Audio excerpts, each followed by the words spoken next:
The production history of this string of anime reveals a lot, not just about Mappa, but the current state of anime production, where it's going, and maybe even a thing or two about the complexity of the world economy. Let's dive in. Studio Mappa, a renowned Japanese animation studio, has become a significant force in the anime industry since its inception. Its history is marked by rapid growth and notable contributions to the field, reflecting both innovation and dedication to high-quality animation. The studio was first established on June 14, 2011 by Masao Maruyama at the age of 70. If his name sounds familiar to you, that's because this man was also the co-founder and former producer of Madhouse, another anime studio known for adaptations of works like Nana, Death Note, and Monster. You see, the reason why Mappa was created was because around this time, Madhouse was facing financial difficulties, which was getting in the way of Maruyama's plans of producing a movie called In This Corner of a World. By moving studios, they felt they'd be given the opportunity to work on it. Which is ironic, because the film is released years later due to more financial issues. Still a great film, though, definitely check it out. While this movie was taking its time in development, it gave Mappa time to work on other projects. Their first debut work was an adaptation of a manga called Kids on Slope, which aired from April to June of 2012. Their first original anime was Terror in Resonance, released in 2014. Eventually, though, in 2016, they had their breakthrough hit with the anime Yuri on Ice. This anime wasn't just popular in Japan, it was an international hit. Like, low-key, you could not escape the theme song around its time. I'm speaking from experience. Another hit anime, Banana Fish, was released in 2018. Now, while the success was great for the company, its workers would soon start to notice a shift in change of the work environment. Reports were stating that deadlines were becoming much tighter, and working conditions were not exactly ideal. However, it would be nothing compared to the later works the studio would put out. With works like Chainsaw Man, Jujutsu Kaisen, Attack on Titan Season 4, Hell's Paradise, and more being released by the studio, the stress only grew more for the workers. The tight deadlines, the high expectations, the poor working conditions, and not so good pay. So how are employees affected by this? We'll let Corvu explain this for you guys.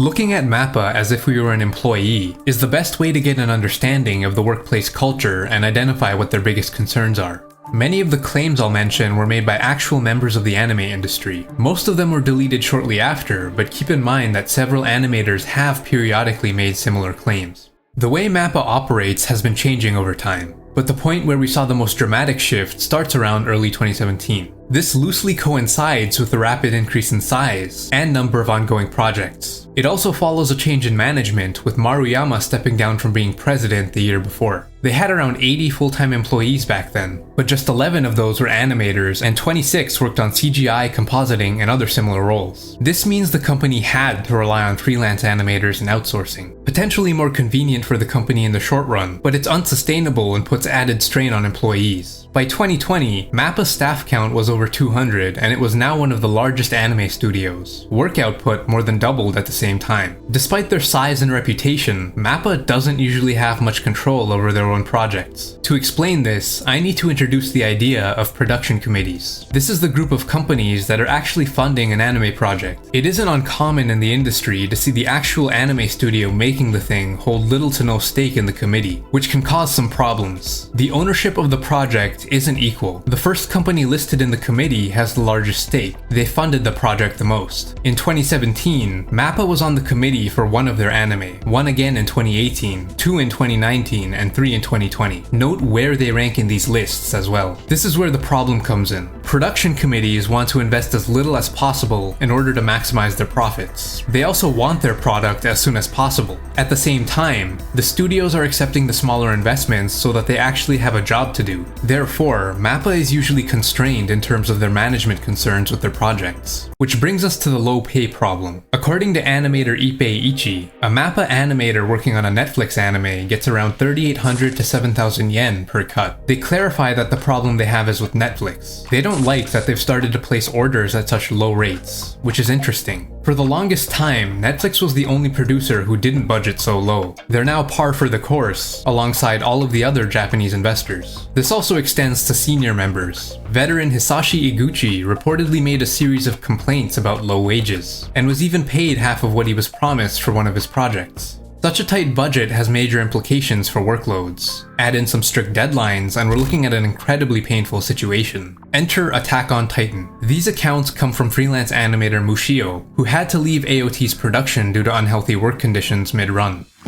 I'm really feeling this. It made me question why I even work so hard to join the company. Why do we as employees have to fix the messy keyframes and animations that seem to come from random overseas sources every single week until morning? This was one of the reasons I considered quitting. I'm here if they really focus on developing in-house animators, but of course, there's no time or leeway for that. I mean, with 4 projects happening at once, there's no time to teach, right? It feels like all that the juniors do is retakes, like fixing button patterns or smoothing out jagged lines in 3D CG. It's more like factory work, and I started to question why I'm even here. The higher-ups always talk about having pride and so on, which feels like brainwashing to me. I don't think everyone feels this way, but from what I've heard, about 80% of employees were complaining like this back then. Mushio described a cycle where they're constantly fixing issues due to lack of proper training and outsourcing, but they don't have time to properly train since they're short on staff just trying to complete the demanding schedule on a lower budget than appropriate. The problem only got worse with Jujutsu Kaisen 0. According to animator Hone, the worst thing is that the staff works hard to complete a schedule that would be impossible to meet in time normally. Then the higher-ups look at the results and fail to make any improvements. I guess the behavior began when we completed a movie in 4 months. Note that this is also talking about JJK Season 2.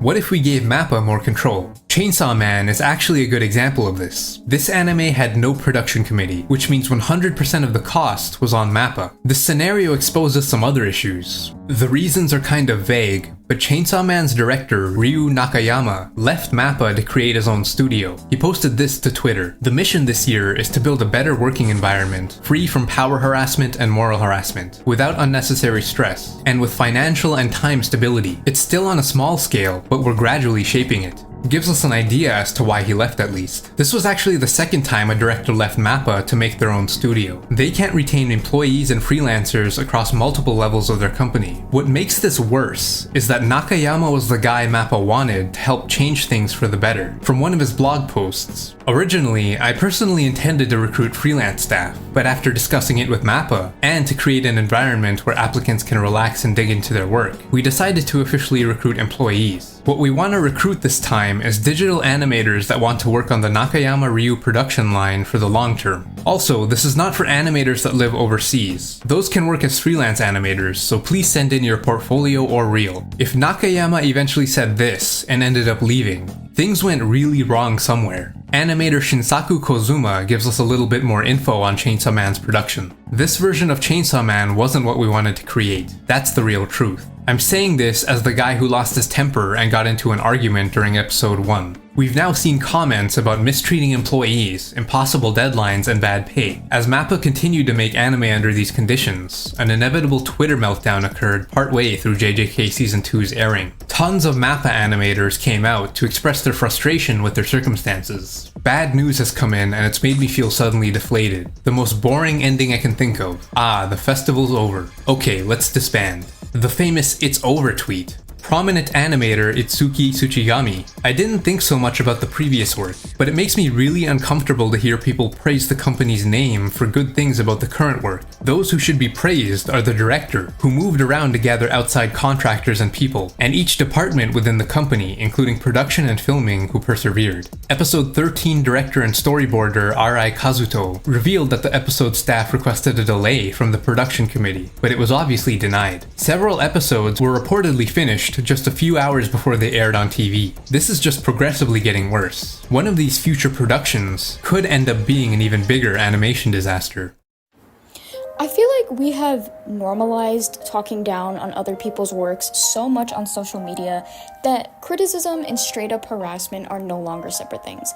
If you've been in places like Twitter, you have most likely witnessed animators there venting about how they are treated, and it's honestly heartbreaking. People complain about the quality of animation when they forget that anime is not being produced by one giant computer. No, these are people with lives, people with families who they want to provide for, people paying taxes just like you and me, people going out of their way in comfort zone to make sure you get your weekly entertainment, and they are losing sleep over it. As an artist myself, I think it's important to acknowledge the disrespect that these people constantly have to hear and take every day. I mean, it's not easy going on social media and probably seeing someone trash talk your work. Let's remember that anime would not be here without these guys. You would not have these amazing works like Chainsaw Man and Jujutsu Kaisen. No, you would not have them if it weren't for these people who are once again spending their lives making entertainment for you. And while I know supporting these workers means you do have to support Mappa technically, let's just acknowledge what they go through, and let's acknowledge that stuff like this really does take time to make. Mappa is just one example of how anime industry practices hurt people and the product. But does it have to be like this? Some studios have been able to avoid major issues actually. Kyoto Animation might be the best example. They can produce high quality animation. They have a work environment that prioritizes training and nurturing staff, and their animators are salaried in an effort to focus on quality rather than quota. We can't ignore their standings in their production committees too. They're usually near the top, giving them more control over their own projects. But they obviously don't produce anime at the rate Mappa does. Interestingly enough, Mappa's CEO has said they want to keep up their rate of production while trying to match the quality of studios like KyoAni and Ufotable. But actually remaining competitive would require sustainability. You need to attract skilled animators, get them to stay with the company, and nurture those with potential. Something that doesn't look possible without proper training programs and better pay. To Mappa's credit, they do seem to be aware of this. In 2021, they created their studio annex building in an effort to improve the workplace environment. This approach feels very similar to what big tech does, if you know what I mean. Mappa equipped this place with quality drawing tools, an open lounge space, and something they call an animator's village, which includes shops and cafes. Chainsaw Man was made there, and you know how that went.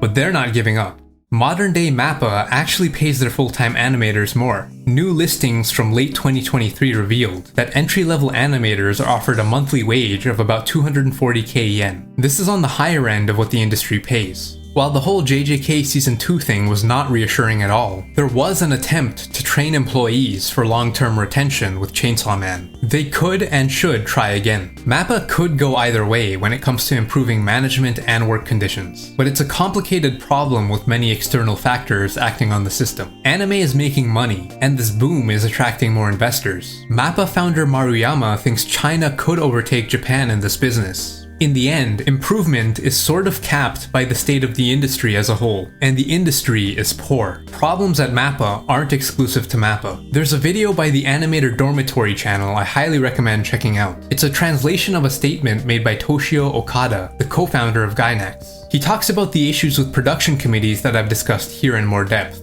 And thank you to Emi-chan for collaborating on this video. We did a previous collab that's on screen now. Check out her channel too, and stay tuned for more.